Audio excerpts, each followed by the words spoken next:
Assalamualaikum warahmatullahi wabarakatuh. Perkenalkan, nama saya Ari Pangestuning Tias dengan NIM 224821031. Saya dari kelas 6A Farmasi. Di sini saya akan menjelaskan atau memaparkan materi tentang teknologi bahan alam atau TBA yang diampu oleh Bapak Hari Ade Saputra, MSI. Masuk ke materinya. Ekstraksi minyak atsiri. Definisi: minyak atsiri adalah senyawa beraroma khas yang mudah menguap pada suhu ruang, diekstrak dari tanaman. Disebut juga minyak esensial, eteris, atau minyak menguap. Yang kedua ada ciri-ciri. Ciri-ciri utama: berwujud cair pada suhu ruang, mudah menguap, memiliki aroma khas. Ketiga ada kandungan. Minyak atsiri yang terkandung pada suatu bahan tanaman pada umumnya terdiri dari campuran beberapa jenis minyak atsiri. Destilasi, metode persiapan, pemanasan, pemisahan. Kelemahannya, senyawa rusak karena menggunakan panas. Kelebihannya, teknologi sederhana, waktu cepat, pemisahan mudah. Yang kedua ada press, tahapan persiapan, pengapresan, pemisahan. Kelemahannya, waktu lebih lama, pemisahan lebih sulit. Kelebihannya, teknologi sederhana, senyawa tidak rusak karena panas. Yang ketiga ada pelarut organik, tahapannya persiapan, ekstraksi, pemisahan. Kelemahannya, pemisahan lebih sulit, teknologi mahal. Kelebihannya, waktu cepat, senyawa tidak rusak karena panas. Masuk ke ekstraksi minyak atsiri. Masih lanjutannya, yang keempat ada enfluerasi, tahapannya persiapan, ekstraksi, pemisahan. Kelemahannya, pemisahan lebih sulit, waktu lama. Kelebihannya, teknologi sederhana, senyawa tidak rusak karena panas.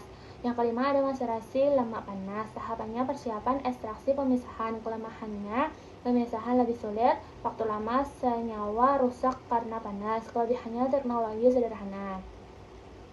Masuk ke materi kedua, yaitu fraksinasi dan isolasi. Definisinya, fraksinasi berasal dari kata fraction atau bagian secara harfiah. Dapat diartikan sebagai mekanisme untuk memilah-milah atau memisah-misah suatu komponen atau kesatuan menjadi beberapa bagian atau part, atau lebih mudahnya dapat dikatakan sebagai proses pembagian kelompok. Ada isolasi. Isolasi adalah proses pemisahan dan pemurnian satu senyawa aktif dari campuran atau biasanya fraksi hingga diperoleh dalam bentuk murni. Selanjutnya, tujuan fraksinasi: mendapatkan fraksi atau bagian tertentu dari suatu ekstrak yang merupakan fraksi aktif, melakukan isolasi atau memisahkan satu senyawa metabolit sekunder tunggal. Masuk ke metode. Yang pertama ada ekstraksi cair-cair, mendekatkan polaritas ketidakcampuran antar dua komponen pelarut yang digunakan. Non-polar, lemak, lilin, steroid, terpenoid. Polar, flavonoid, glikosida, alkaloid, kuatener. Semipolar, kuanin, flavonoid, alkaloid. Kromatografi. Metodenya kromatografi keras KK, kromatografi lapis tipis KLT, kromatografi kolom, kromatografi cair vakum FLC, kromatografi eksekusi ukuran ekstraksi fase padat SPE. Yang ketiga ada kromatografi lapis tipis. Prinsip kerjanya memisahkan sampel berdasarkan perbedaan kepolaran antara sampel dengan pelarut yang digunakan dengan menggunakan lapis tipis pada lempeng kaca, logam, dan lain-lain. Fase diam zat padat, silika, alumina.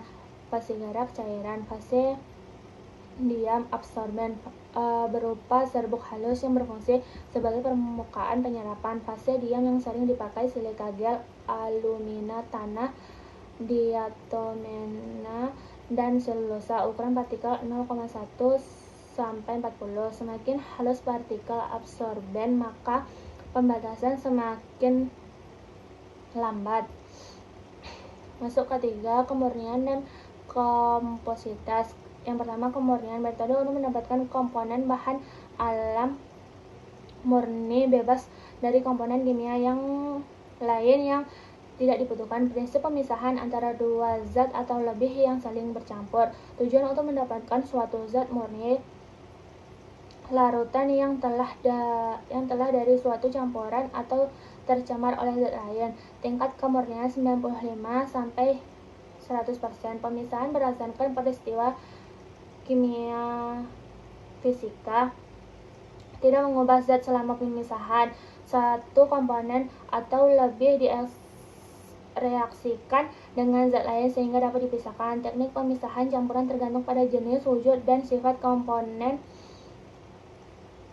yang tergantung di dalamnya. Metodenya ada retalasi, proses pemurnian kembali senyawa organik padat dari bahan pengotornya dengan cara mengkristalkan kembali senyawa padat yang telah dilarutkan ke pelarut. Ketika senyawa organik mengkristal dari larutan, molekul dari senyawa lain yang dapat dilarutkan akan dikeluarkan dari bahan kristal sehingga dapat disenyawa murni.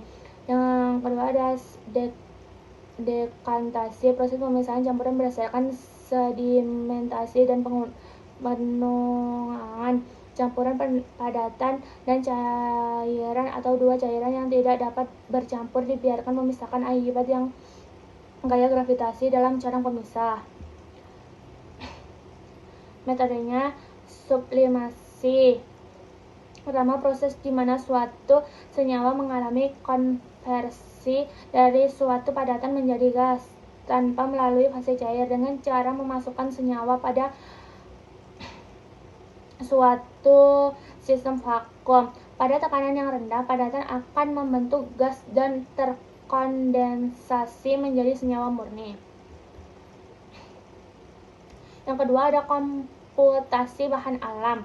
Komputasi dapat diartikan sebagai cara untuk menemukan pemecahan masalah dari data input dengan menggunakan suatu algoritma. Hal ini ialah apa yang disebut dengan teori komputasi, suatu subbidang dari ilmu komputer dan matematika. Baiklah, itu tadi materi atau pemaparan dari saya. Jika ada salah atau kata-kata, saya mohon maaf. Saya akhiri. Wassalamualaikum warahmatullahi wabarakatuh. Terima kasih.